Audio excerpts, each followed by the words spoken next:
Торжества начались с церемонии возложения цветов к бюсту Кариева, после чего гости посетили местный музей. В его стенах хранятся личные вещи мастера. Его костюм, гримерная шкатулка, чайная ложка со стаканом и подстаканником. Здесь также собраны исторические фотографии, документы, книги и афиши, связанные с жизнью артиста и иллюстрирующие рождение татарского театра.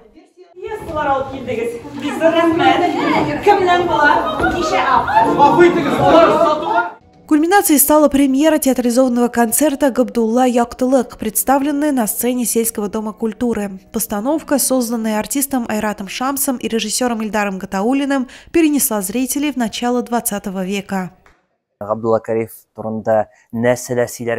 Если начать говорить о Габдулле Кариеве, то не хватит времени. Мы решили показать его творческий путь с интересной стороны, опираясь на факты, используя художественный вымысел, фантазируя, получился вот такой концерт.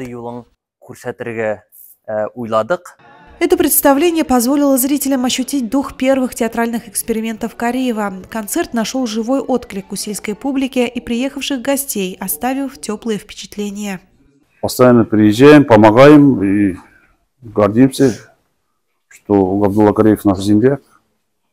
Поэтому стараемся все делать, увековечить его память.